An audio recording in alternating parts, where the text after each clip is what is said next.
ہے تراوی اور تسابی سے مزین خوب تر، سحر و افطاری کی برکت پا رہا ہے ہر بشر، دولت تقوی سے سب کا ہو گیا تازہ ایمان، بولے خوش ہو کر رضوان مرحبا ماہ یا حبیب اللہ، صلاۃ والسلام علیک یا نبی اللہ، وعلی آلک واصحابک یا نور اللہ، صلی اللہ تعالی علیہ وسلم۔ دوستان محترم، قرآن مجید میں 89 مقامات پر اللہ جل مجدہ الکریم نے امت محمدیہ صلی اللہ علیہ وآلہ وسلم کو یا ایھا الذین آمنوا کے خطاب سے یاد فرمایا ہے۔ حضرت عبداللہ ابن عباس رضی اللہ تعالی عنہما فرماتے ہیں کہ تورات میں حضرت موسیٰ کی امت سے جب اللہ نے خطاب فرمایا تو یا ایھا المساکین کہہ کر خطاب کیا۔ کئی جگہوں پر روایتوں میں یہ بھی لکھا ہے یا ایھا الفقراء کہہ کر خطاب فرمایا۔ بنی اسرائیل سے قرآن میں خطاب کیا تو یا بنی اسرائیل کہہ کر کے خطاب کیا، لیکن محبوب علیہ السلام کی امت کی یہ خصوصیت ہے کہ جب محبوب کی امت سے اللہ نے خطاب کیا تو یا ایھا الذین آمنوا کے پیارے لفظوں سے خطاب کرنا۔ دوستان محترم، اسی لیے علامہ فخر الدین رازی رضی اللہ تعالی عنہ فرماتے ہیں کہ جب اللہ نے اس امت کو خطاب ہی اے ایمان والوں کہہ کر فرمایا ہے تو اب اس کریم کے کرم سے یہی امید ہے کہ یعطیہم الامان من العذاب فی النیران یوم القیامہ، جب اس نے ہمیں یہ کہا ہے کہ تم ایمان والے یعنی امن والے ہو تو اب اس کی رحمت سے یہی امید ہے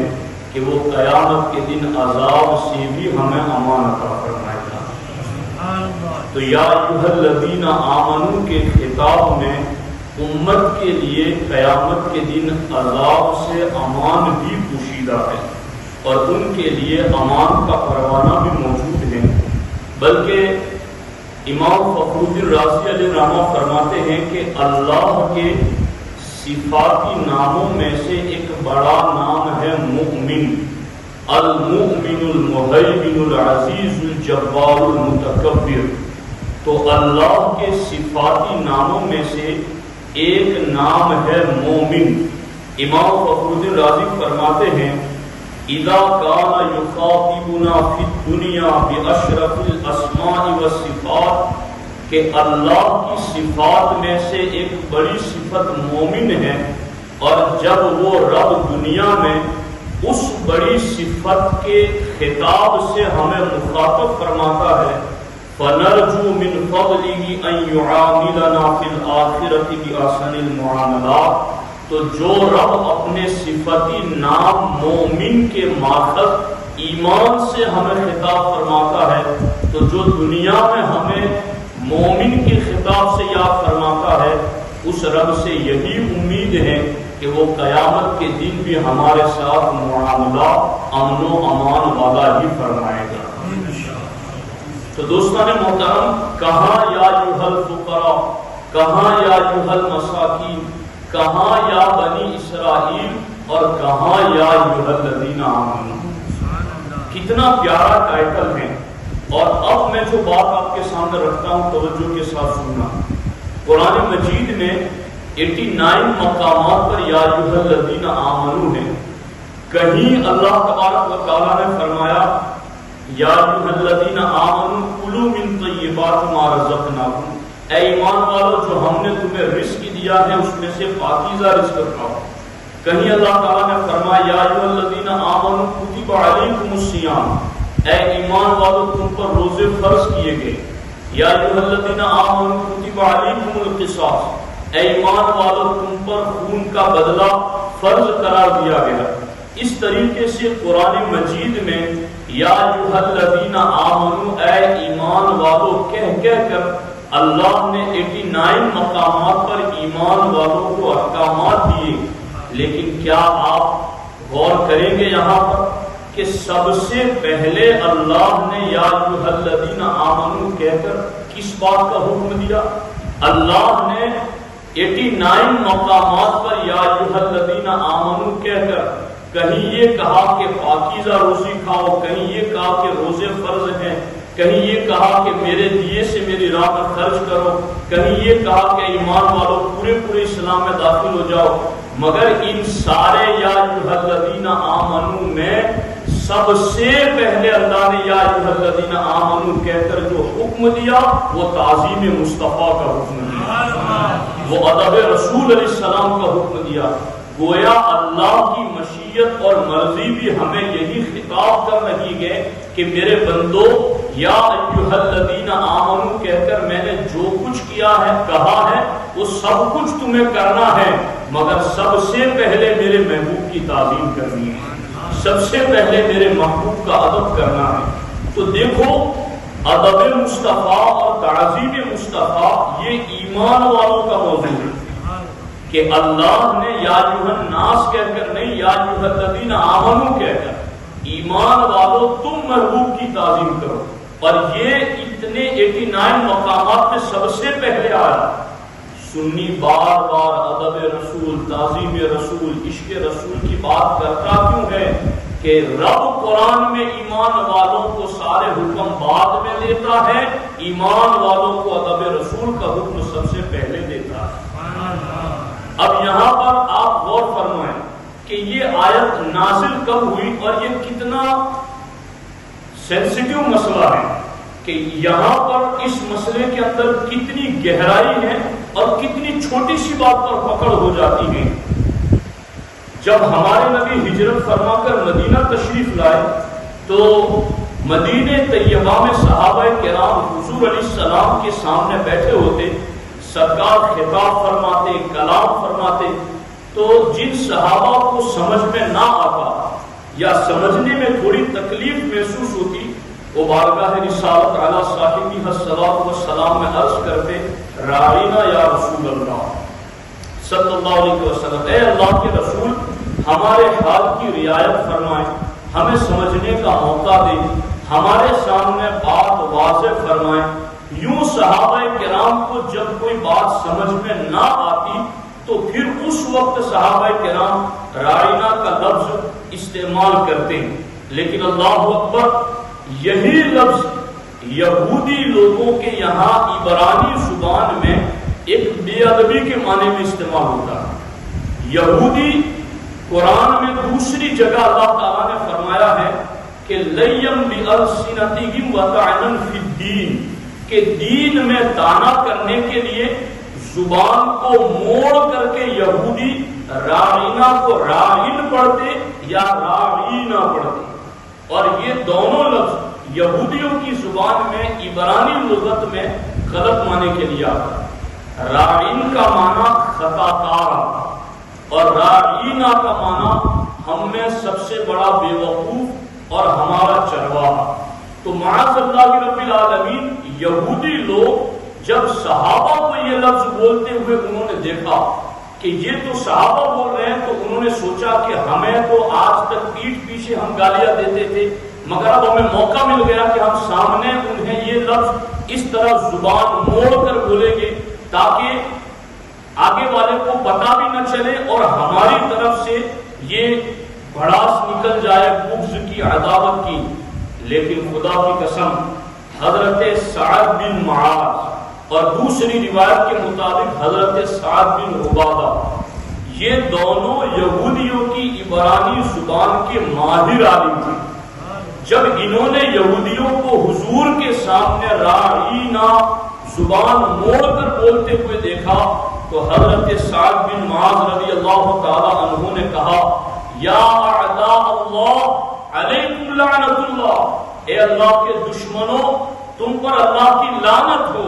والذی نفسی بیدہ، اس رب کی قسم جس کے قبضے قدرت میں میری جان ہے، لئن سمعتها من رجل منکم یقولها لرسول اللہ صلی اللہ علیہ وسلم لأضربن عنقہ، سن لو اے اللہ کے دشمنوں، اگر آج کے بعد میں نے تم میں سے کسی کی زبان سے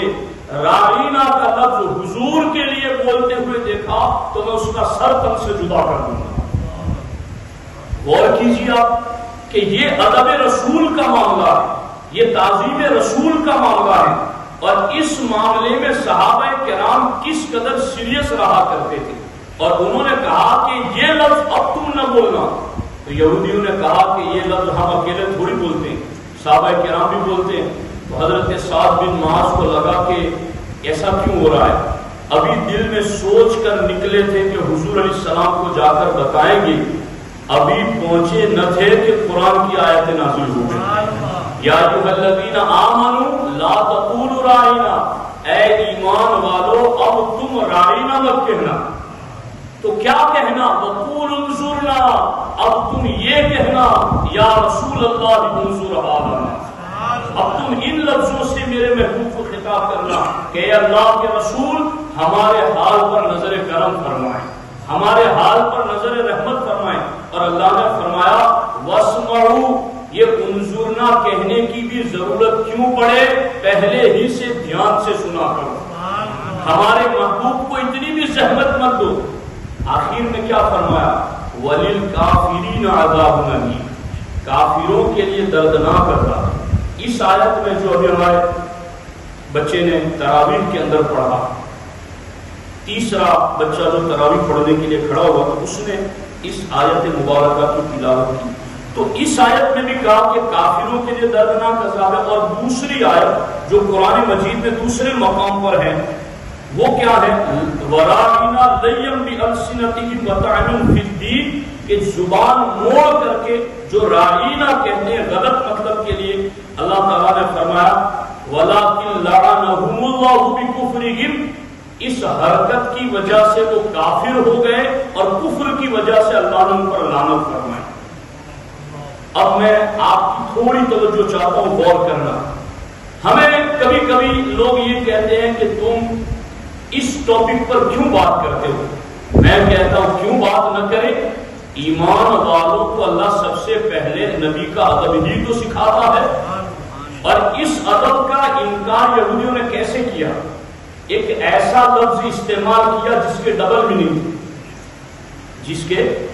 ڈبل معنی۔ صحابہ کرام میں سے کوئی بھی اس لفظ کو حضور کے سامنے ذکر کرتا تو بے ادبی کا دل میں خیال تک نہ آتا، مگر ایک دوسری قوم ایک دوسری زبان میں غلط معنی میں استعمال کرتی ہے۔ اللہ تعالیٰ نے فرمایا اے ایمان والو میرے محبوب کے لیے ایسا لفظ تم استعمال نہ کرنا، اور جنہوں نے استعمال کیا ان کا کیا، اللہ نے فرمایا دونوں جگہ، سورہ نساء میں بھی سورہ بقرہ میں بھی دونوں جگہ کہا جنہوں نے اس نیت سے استعمال کیا وہ کافر ہو گئے۔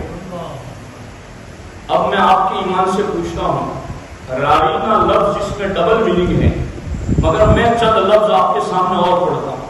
وہ کون سے کہ نبی سے زیادہ شیطان کو علم ہے۔ بتاؤ اس میں توحید ہے یا نہیں؟ اسی طریقے سے نبی کو دیوار کے پیچھے کا علم نہیں، اسی طریقے سے یہ کہنا کہ نبی کی ویلیو گاؤں کے چودھری اور سرپنچ جیسی ہے، اسی طرح سے یہ کہنا کہ نبی معاذ اللہ مر کر مٹی میں مل گئے ہیں، جو رب رائنا جیسا لفظ جس کے ڈبل میننگ ہے وہ نہیں بولنے دیتا، تو جس لفظ میں کھلی ہوئی توحید ہو وہ لفظ اپنے محبوب کے لیے رب کیسے گوارا فرمائے؟ یہاں پر کئی لوگوں کو یہ بھی شبہ ہوتا ہے کہ آپ ٹھیکیدار ہیں جو سب کو یہ کہتے پھرتے ہیں کہ یہ مومن نہیں وہ مومن نہیں صرف سنی مومن ہے، تو آپ ٹھیکیدار ہیں؟ میں نے کہا ہم ٹھیکیدار نہیں ہیں، اور ہمارے پاس کوئی ایسا اپنا ذاتی بنایا ہوا قاعدہ نہیں ہے کہ جس سے ہم کسی کو کافر یا مومن کہہ سکیں، لیکن ہاں اللہ جس نے قرآن قیامت تک کے لیے نازل کیا ہے اس نے خود بتایا ہے کہ جو رائنا جیسا لفظ استعمال کریں دو جگہ کہا کہ وہ کافر ہے، تو جس میں ڈبل میننگ ہے اس کا استعمال کرنے والا بری نیت سے کرتا ہے تو وہ کافر ہو جاتا ہے، جس میں ڈبل میننگ ہے ہی نہیں، جس میں سیدھا معنی توہین کا ہے۔ شیطان کا علم نبی سے زیادہ ہے، اس میں ہے کوئی ڈبل میننگ؟ نبی کو دیوار کے پیچھے کی خبر نہیں۔ اور یہاں میں ایک بحث، چونکہ وقت نہیں رہتا اتنا زیادہ، لیکن ایک بات میں عرض کر دیتا ہوں۔ اگر کوئی کہتا ہے کہ میں نے یہ لفظ بولا لیکن میری نیت یہ نہیں تھی، میرا ارادہ یہ نہیں تھا، تو یاد رکھنا اگر کوئی صریح لفظ بولتا ہے عرف میں، لوگوں کے عرف میں، لغت میں اور شریعت کی زبان میں وہ لفظ اگر خاص معنی کے لیے ہیں، اگر وہ لفظ کوئی بول کر یہ کہتا ہے میری نیت یہ نہیں تھی، تو اس کی نیت نہیں مانی جائے گی۔ مثال کے طور پر اگر کوئی کسی اپنی بیوی کو کہے انت طالق، کہ تجھے طلاق ہے، اب وہ یہ کہیں کہ اس سے میرا مطلب یہ تھا کہ تو گیرا سے چھوٹ گئی ہے، تجھے میں نے باندھ کے نہیں رکھا، لغوی معنی میرا برا۔ شریعت کہتی ہے تیرا لغوی معنی نہیں مانا جائے گا، اس پر طلاق پڑ جائے گا۔ اسی طرح سے اگر کوئی یہ کہے کہ فلاں صاحب تو ولد الحرام ہے، فلاں صاحب تو حرام زادہ ہے، اور پھر اس سے پوچھا جائے تو کہ نہیں میرا مطلب تھا حرام سے حرمت والا یعنی شان والا، تو فلاں حرمت والا ہے، فلاں حرام زادہ کہا، اور وہ یہ کہتا ہے میری نیت یہ ہے کہ اس سے مراد ہے حرمت والا بیٹا، تو کیا مانا جائے گا؟ عرف میں لوگوں کے عام بول چال میں ولد الحرام اور حرام زادہ یہ گالی ہی کے لیے استعمال ہوتا ہے۔ تو یاد رکھنا سارے فقہا نے یہ لفظ ذکر فرمایا التاویل فی لفظ الصراح لا یقبل، کہ جہاں صاف صریح لفظ آ جائے گا وہاں تعویل نہیں مانی جائے گی۔ جہاں تعویل کی گنجائش تھی رائنا میں، وہاں تو رب نے کہا کہ انہوں نے بری نیت سے بولا یہ کافر ہو گئے، تو جہاں صریح لفظ میں تعویل کی گنجائش ہی نہیں، وہاں کسی کی نیت کی اجازت کیوں دی جائے گی کہ وہ یہ کہے کہ میری نیت یہ تھی؟ اس لیے یاد رکھنا ہم ذکر کریں گے یا ایھا الذین آمنوا پر ساری باتیں کریں گے، مگر سب سے پہلے اللہ نے وہ یا ایھا الذین آمنوا ذکر کیا جس میں ایمان والوں کو نبی کا ادب اور نبی کی تعظیم سکھائی ہے۔ اس لیے اہل سنت و جماعت خوش نصیب ہیں، سعادت مند ہیں کہ ان کے یہاں یا ایھا الذین آمنوا والے دیگر فرامین پر بھی عمل ہوتا ہے، اور ان سے پہلے نبی کی تعظیم والے فرمان پر بھی عمل ہوتا ہے۔ اللہ جل مجدہ کریم کی بارگاہ میں دعا ہے اللہ تبارک و تعالی اس محفل کو اپنی بارگاہ میں قبول فرمائے۔ بسم اللہ الرحمن الرحیم، اللهم صل على سيدنا ومولانا محمد وآله وصحبه وبارك وسلم۔ اللهم ربنا آتنا في الدنيا حسنة وفي الآخرة حسنة وقنا عذاب النار۔ اللهم رب اغفر لي ولوالدي وللمؤمنين يوم يقوم الحساب۔ إن الله وملائكته يصلون على النبي يا أيها الذين آمنوا صلوا عليه وسلموا تسليما۔ اللهم صل على سيدنا ومولانا محمد وآله وصحبه وبارك وسلم، وأفوض أمري إلى الله إن الله بصير بالعباد، وصلى الله تعالى على خير خلقه وعلى آله وصحبه أجمعين برحمتك يا أرحم